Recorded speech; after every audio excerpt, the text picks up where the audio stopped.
This is the Teachable Soul podcast. Because we cannot possibly live long enough to make all the mistakes ourselves, let's take a few moments to learn from the mistakes of others. The Teachable Soul podcast, where guests and listeners like you share stories of failure and teachable moments on the journey to success. Here's your host, Kat Daniels. Welcome to the Teachable Soul podcast. I am your host, Kat Daniels. And in honor of Women's History Month, for my in-print series all month long, I'm going to be interviewing amazing women who will likely be a part of history. So without further ado, my guest today is the CEO of Evolutionary Healer. She is a global transformation performance improvement company. She is the queen of clarity and believes that fantasizing about the impossible is totally reasonable. Striving for satisfaction is a must. And at the end of the day, love and solid relationships are all that matter. She is the spiritual thought leader and coach who finds the gaps and corrals the chaos that keep powerful, soul-centered entrepreneurs from moving their business forward with ease. It's been said that she is the perfect mix of your loving sister, sassy best friend, and eclectic great aunt who always has a crazy and interesting story to tell. She's a published author times 21 now, as well as a book in 30 days coach with practical action steps and kick in the pants you need. So thank you for joining me today, and a warm welcome to Linda Vettrus-Nichols. Thank you so much, Kat. That was a mouthful, wasn't it? Yes. You do a lot. You've done a lot. It's wonderful. Yeah, well, when you get to be my age, I'm going to be a speed sign this July, 65. Oh, nice. A speed sign. I like how you put that, though. All right. That's awesome. That's a great way to put it. You do not look 65 by any means. Aw, thank you. Yeah. And you don't act it, I'm certain, because just in the 2 minutes of conversation we've had. Right? Yeah. Fun, freedom, love. Those are my values. That's right. Works every time. Yep, it does. So you just recently published a book, which, I mean, you've published a lot. So Yeah. Can you just briefly share, well, not briefly, but can you share with us a little bit about what you've learned from like the very first book that you've ever published to now? Yeah, man.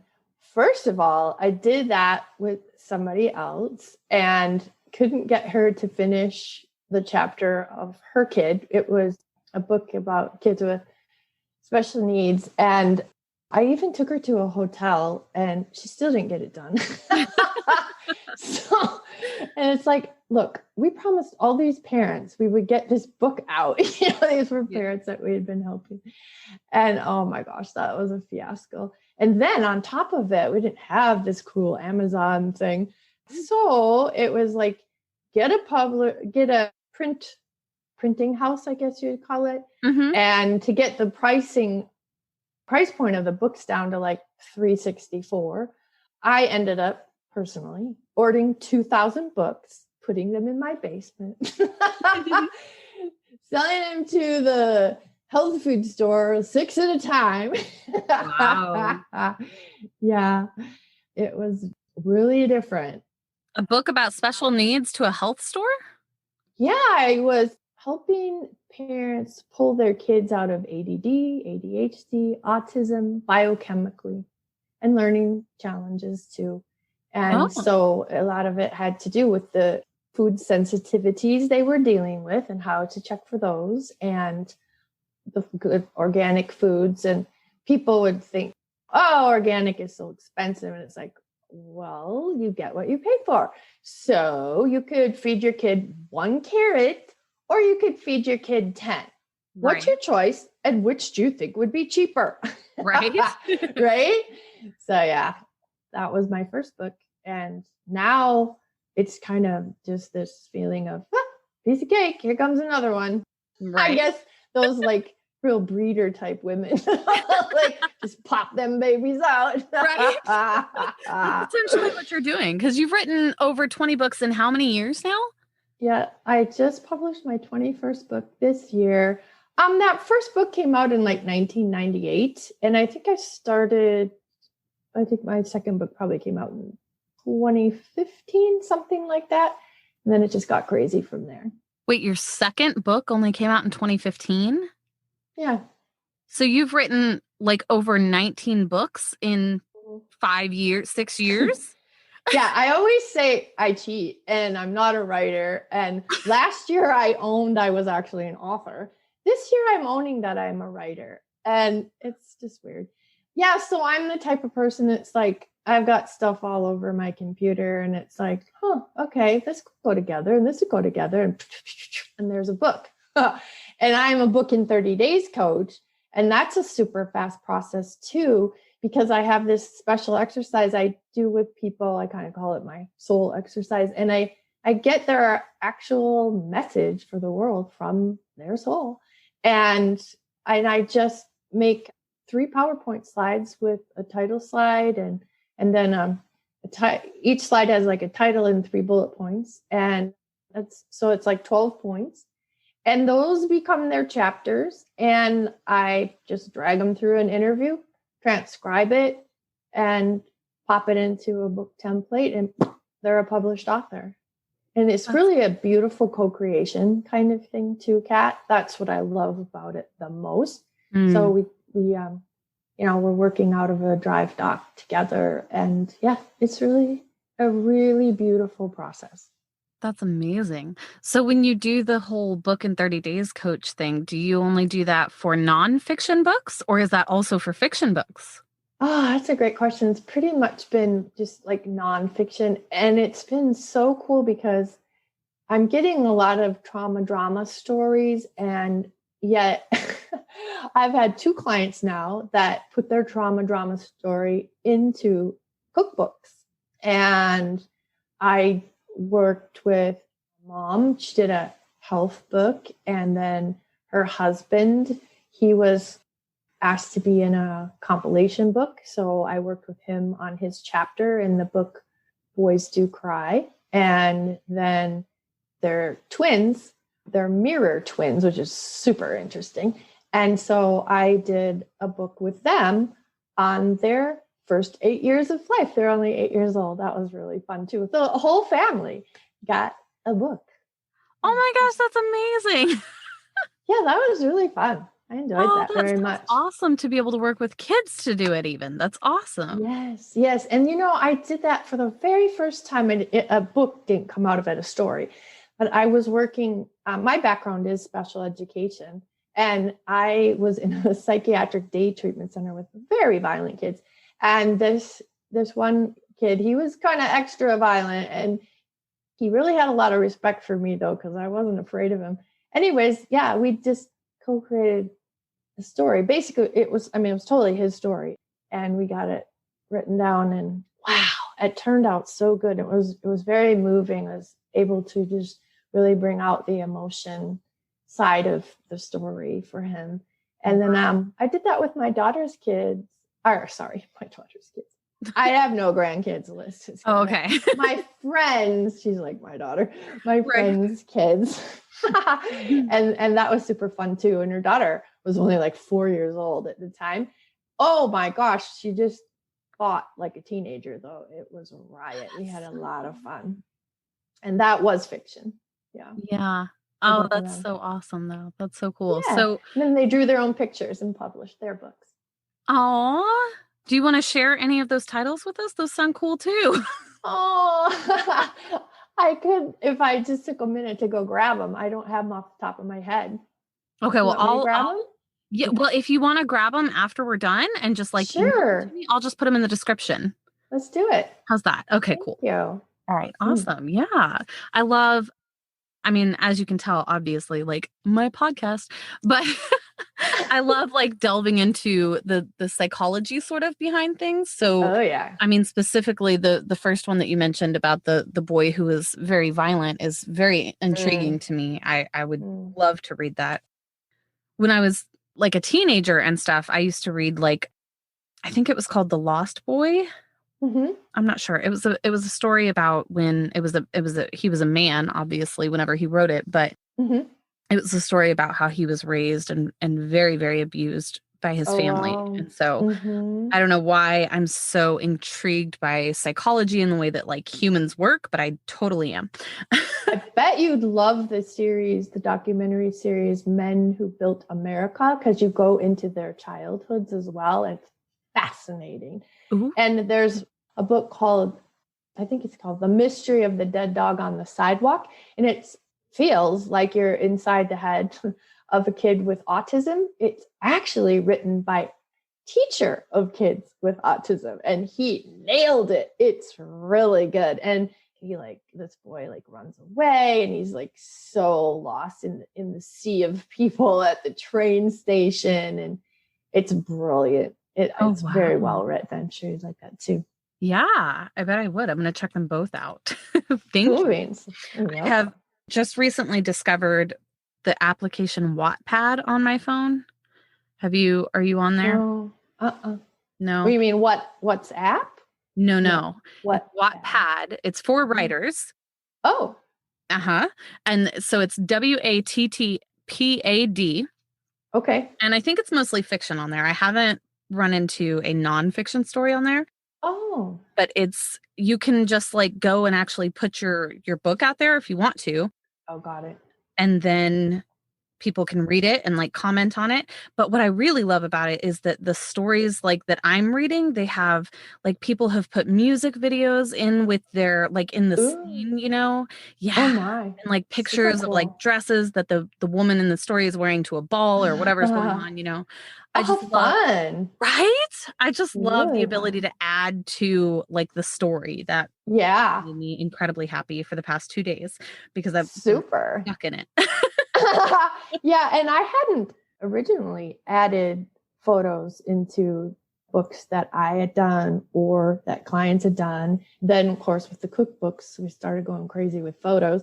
And then my memoirs have photos. And my mom gave me a photo. She finally found a photo of my dad when I was a baby. And she's like, I cried when I saw it.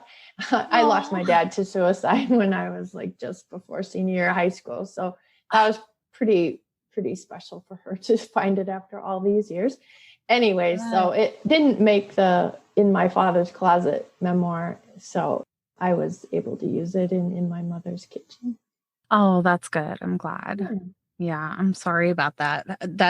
Did he struggle for a while with depression or anything before that? It hit him really hard when I was 4. He was hospitalized by the VA for 2 months. He's an Army vet. And then when I think it was in 6th grade, he was a ski instructor. He slipped a couple discs in his back, and he was just in a lot of pain, and it kind of resurfaced again. And I was a teenager, and we went as a family to Minnehaha Falls, and he was just sitting in a lounge chair. My dad never sat in a lounge chair. My dad was the one out hiking or something. Right. And my mom and my brother said they were going to go for a walk. And I'm like, okay, this is weird. And I really felt like he was trying to tell me, that he was leaving. So it was a big shock. Yep.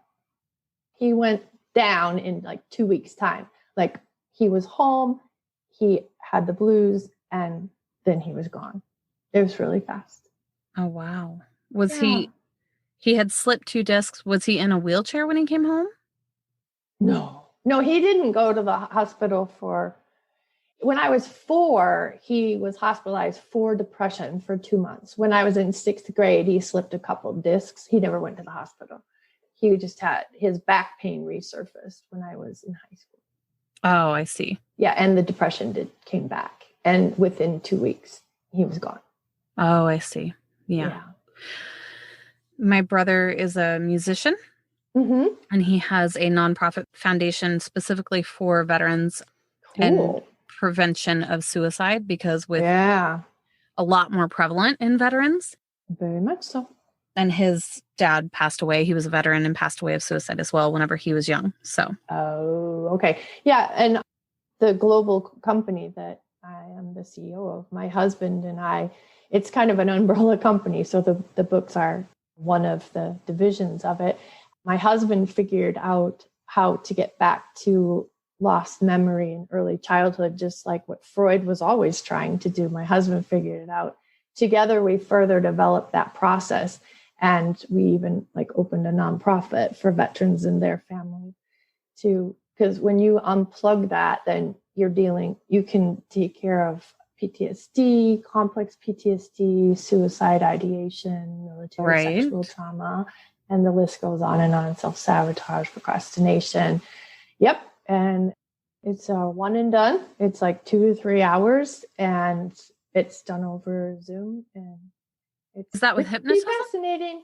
No, actually, no. Freud was using hypnosis and then it was outlawed because in Germany, they were actually training whoever was using hypnosis to train little children to be pickpockets. And so when they outlawed it, he had to stop. So then he started using psychotropics. And yeah, Freud actually committed suicide. Oh, wow. Anyways, a heavy drug. So yeah, no, it isn't. And the best part about it is we keep people completely out of emotion. And that's how we figured out we can handle PTSD and complex PTSD.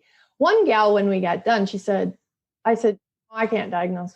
There was a lot of symptoms of PTSD here. And she said, oh yeah, I was diagnosed with PTSD. I was even put on medication for it at one point. I'm like, oh, okay. Then I told another lady that story. And she said, before we took her through, and she said, oh yeah, I've been diagnosed with complex PTSD. Like, okay, this will be interesting. So we took her through and we didn't need to know. It didn't matter if we knew or didn't know if they were dealing with PTSD. Our secret sauce is having their eyes closed and to freeze frame a memory. And we never go to any of the PTSD memories, which is a huge secret sauce. Right? Right? Yeah. No triggering. Yeah, they don't trigger. It's really beautiful. And how weird is it that they don't trigger when the first question we go to is, oh, what do you smell? Right? That's the most triggering thing on the planet. Oh, and for they sure. Don't trigger. They're fully present and don't trigger. It's really beautiful. That's awesome. That's amazing. So you're the CEO, right? Of Evolutionary Healer. Mm-hmm. Okay. And so, but it's you and your husband's company, right? It is. Mm-hmm. Okay. Yes. And so what is the purpose behind Evolutionary Healer? Well, we started out in the coaching industry and we originally were working with healers and practitioners, and like our concept was getting in the money flow. And we actually went to different events and we sold what we call the CR process at different coaching events. And originally we had like a 3-month package where it was like work with the person and then work on their business. So get back to the original person and unplug all those patterns that had built up throughout their life and reintroduce them to themselves and support their business in really taking off. And that was really special. We did really well. We invested $17,000 to go out to an event in Las Vegas. And we just came home like balls to the wall with follow-up. And we turned that $17,000 investment into $48,000 in 3 weeks and $68,000 in 2 months. Because of our follow-up. Yeah, because we are good at building know, like, and trust. And that wasn't even like our 3-month package. That was just taking people through. Right on. Well, congratulations. When was that?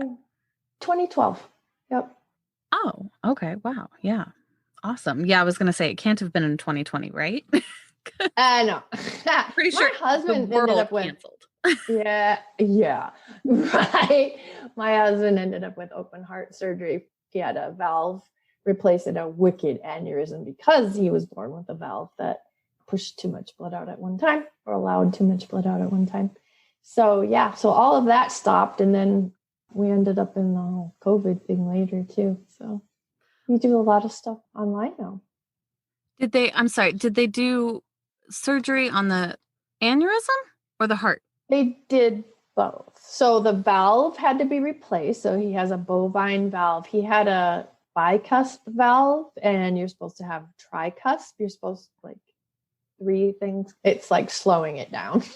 Right. So yes. And they barely were able to fix that aneurysm. It was like a 9-hour surgery. And they also dropped the body temperature way down. They didn't have to take him down as low as they can go, but you never know like what kind of brain damage you're going to. So it was just about going into camping season. And I'm like, I have no idea what I'm going to bring home from the hospital. And I want to go camping. It's my thing to just get away, get my sanity back. Right. Yeah. So his daughter came and I was like, okay, I'm going to make sure he makes it through the surgery and then I'm going camping. And then the VA hospital tells me like, yeah, well, this VA is like the worst vision in the area for food. So if he has that many food sensitivities, you can just bring food in. I'm like, what? So there I was trying to get packed for camping and trying to go to the grocery store and put together food for my stepdaughter to take to the hospital. It was nuts. I ended up on the coldest mountain in North Carolina. I had no idea. In the spring. And so I happened to have my 2 Shih Tzus. We are down to 1 now, my 2 Shih Tzus with me. And thank God, because it got to be about 32 degrees. It was definitely a 2-dog night. I lasted 1 night. Done. Okay, check. I'm done with that. Yeah. Yeah. So it's been a long haul and he hit some depression. The heart does not like to be touched. No. So yeah. It's been a slow climb back into everything. And that's when I just like, my coach was like, well, what do you want to do? And I'm like, I have no idea. I just know what I don't want to do. Right. And the whole book client thing came into being. And I just have had a lot of fun letting the clients come in, letting their book covers come in, letting their book trailers come in. It's been really a beautiful process and very powerful. That's super great. That's awesome for you. I'm so glad. So what did you start out doing, like when you went into the workforce originally? Oh, well, I've been an entrepreneur all my life. Your whole life?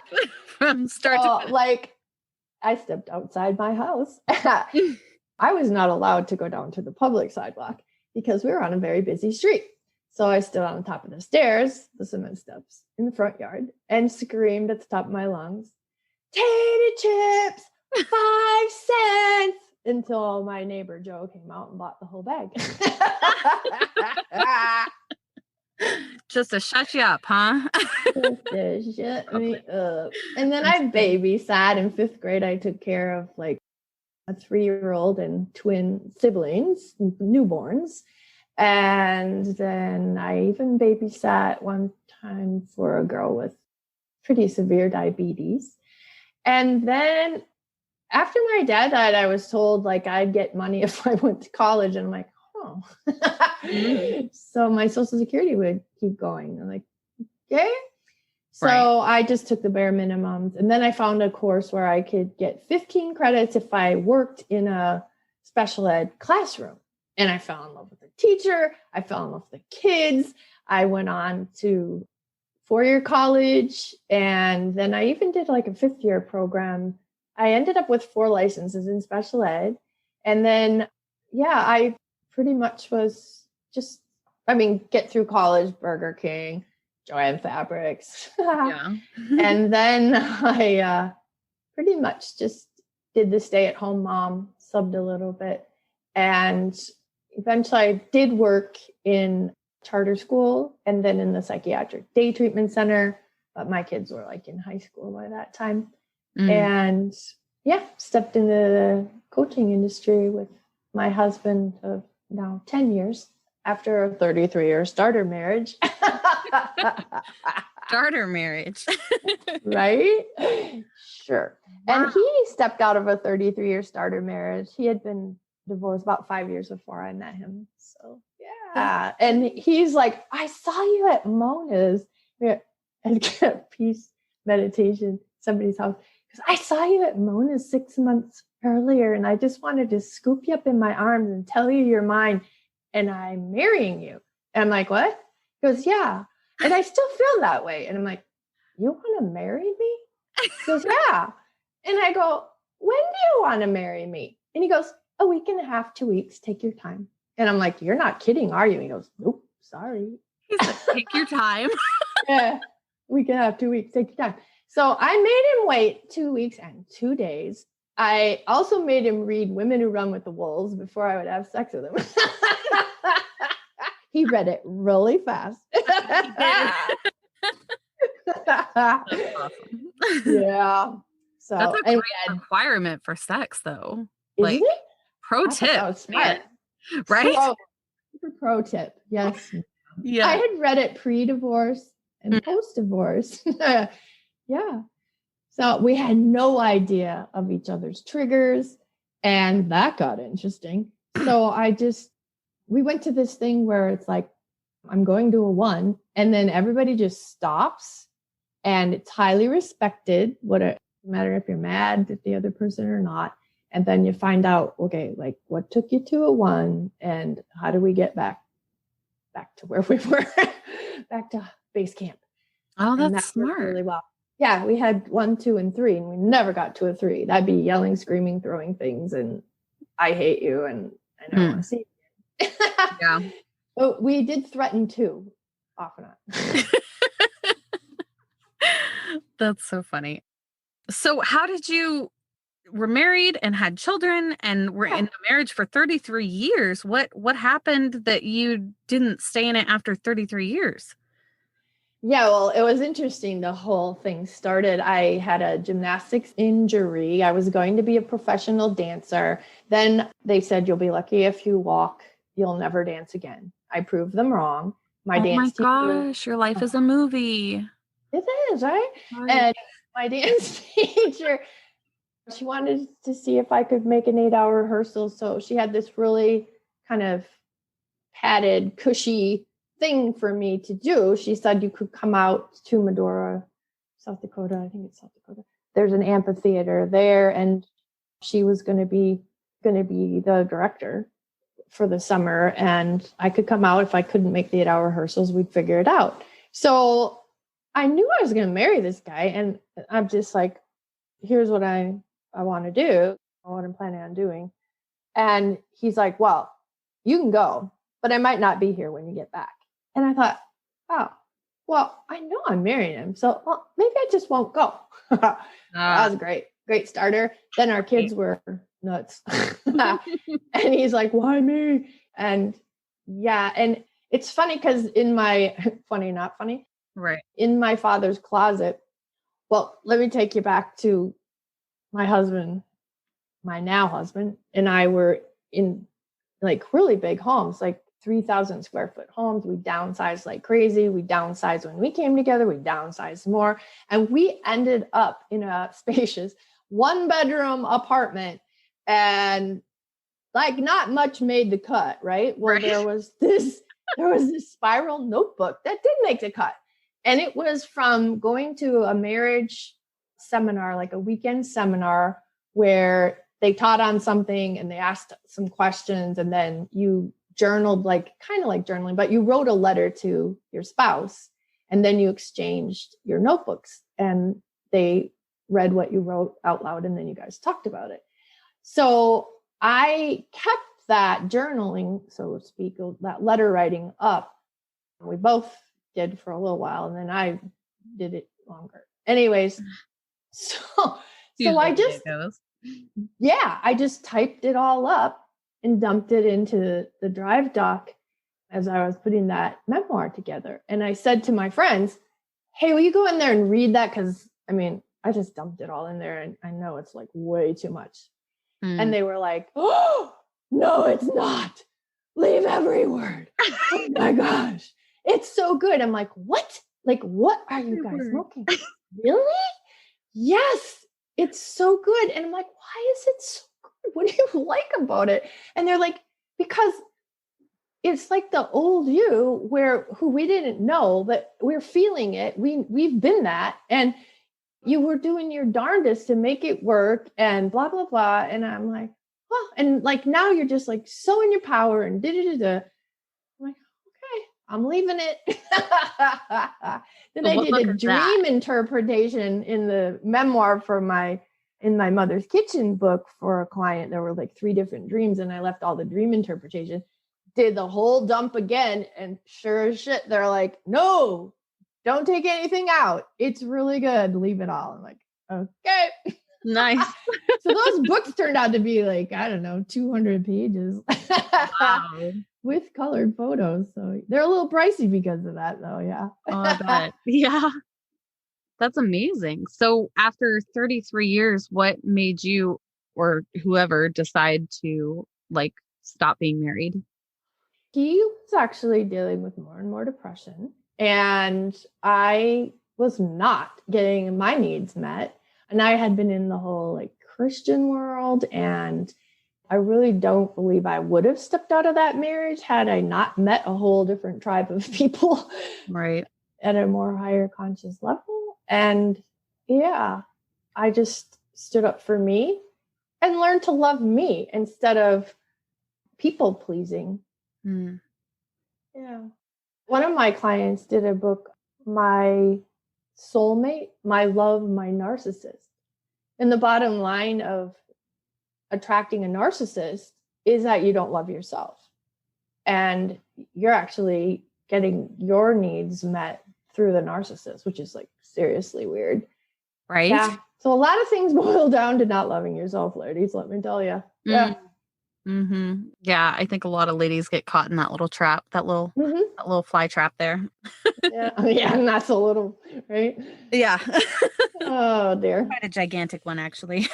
Yeah. So I love my clients' books because they're like women who save themselves kind of books. And they're definitely wise women tales too. That's super cool. I love that.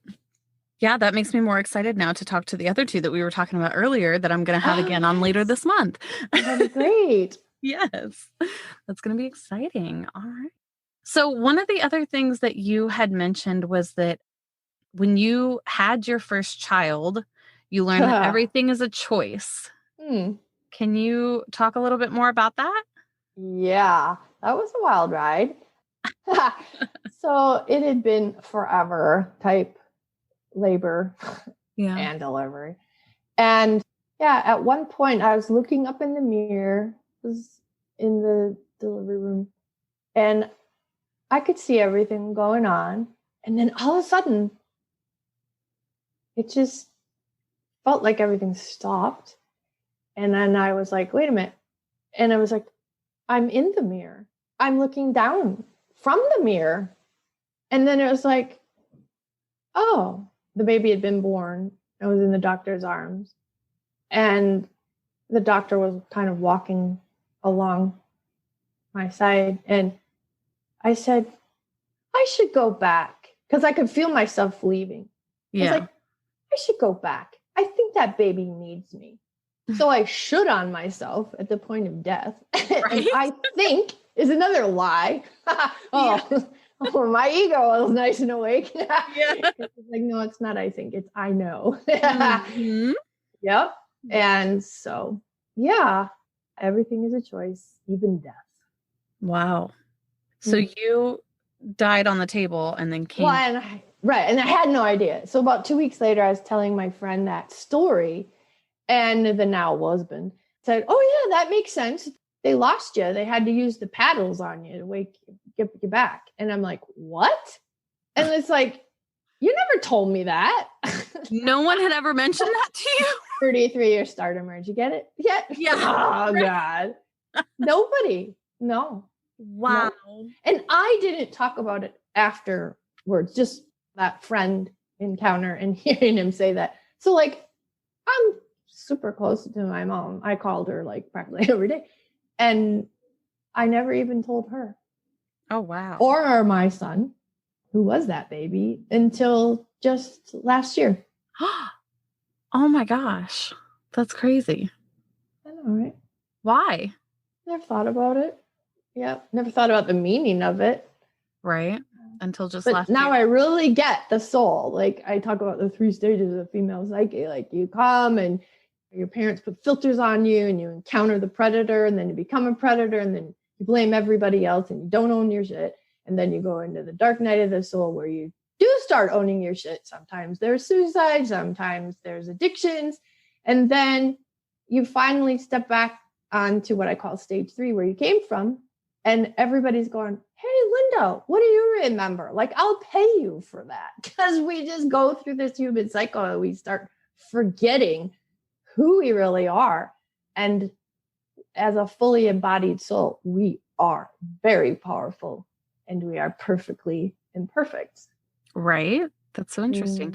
So you kind of talked about how you were involved with a Christian group to some degree at some point, but what you're talking about now doesn't sound like what I would correlate with religion, I guess. So what is it that you like soul level believe?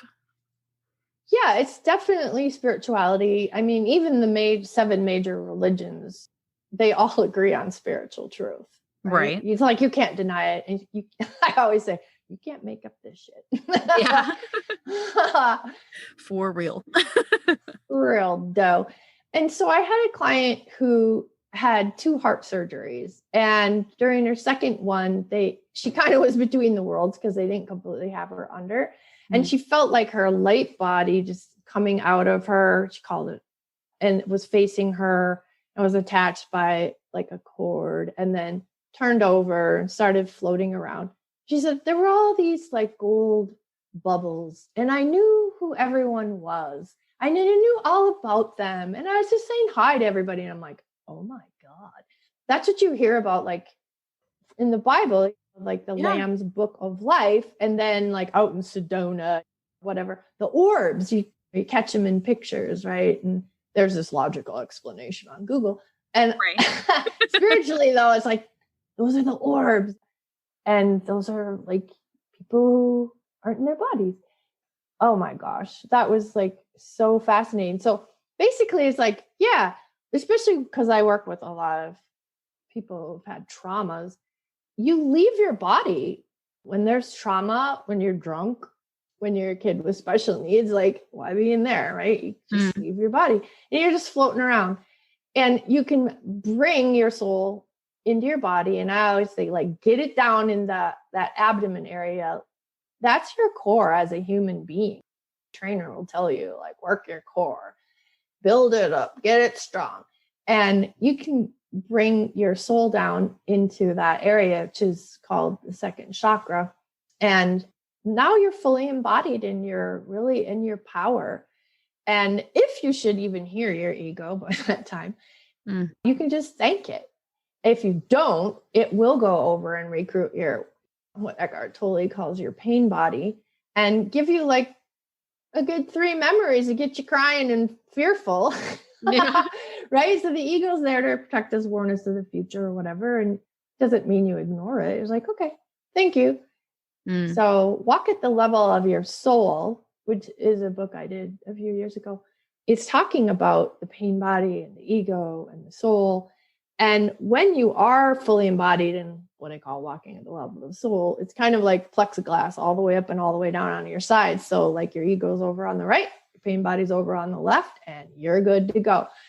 And it has been fascinating working mental health wise with people and getting them out of that brain control. And you don't even have to like be doing mindset shifts when you're walking at the level of your soul. You're not in duality. Everything just is. And you're not labeling things. You're just observing, you're noticing, and then you're making a decision. And that's what I say. Everything is a choice. So recently I've come to the conclusion that sort of what you're talking about, walking at the level of your soul and self-love and all of those things, require you to love the parts about yourself that you don't necessarily like, even. Right. The way that you do that, though, is to basically realize that the parts that you don't like about yourself is basically been conditioned into you via most likely someone else telling you that they didn't like it and therefore you shouldn't like it when you were a child or whatever the case may be. Right. So is that like the secret sauce to like loving yourself type thing? Am I on the right track? Well, like Yeah. The process that my husband and I take people through, it's like, it just totally unplugs that whole neural pathway of all that kind of stuff. And you're on what we sometimes call the new neural pathway, or really your original neural pathway that you came in here with. Mm-hmm. Yeah. And there aren't those filters there anymore. Right. And you can stay on it or not. You can choose to plug it all back in or not. Mm-hmm. Yep. So it's not all this working to unlearn it and all this kind of stuff. It's so much easier than that. Yeah. Yeah. I think when people talk about like, what do they call it? Like self-work or like working on yourself, basically, you put the word work in there and it starts intimidating people, I think. I know, right? Yeah. Just be, people. Yes. Everything just notice, make a choice, make a decision, Right. move on, be strong. Just be who you be. Who you be. Yeah, man. And accepting both parts of you, as my friend Stina Marie always talks about. That is huge. Mm-hmm. Yeah, for sure. Yeah, because everybody's different and we all have different parts of ourselves that we may like or not like. So just accept them both and move on and make your choices. Yes, ma'am. This has been great. Thank you, Kat. Right? Absolutely. Yes. Thank you so much for joining. If anybody wants to get a hold of you or book you for coaching, do they just go to your website at lindavettrus-nichols.com? Yes. And Vettrus-Nichols, there's a little hyphen in between. So it's Linda and then Vettrus-Nichols, NICHOLS.com. Perfect. And I'll link that down in the description below as well. So if you guys just want to click on it, it'll take you there. Sweet. Yeah. Well, thank you so much. This has been a wonderful conversation, and I hope you enjoy the rest of your night. My pleasure, Kat. I will. Thank you. You too. Thanks. You too. Bye-bye. Bye-bye.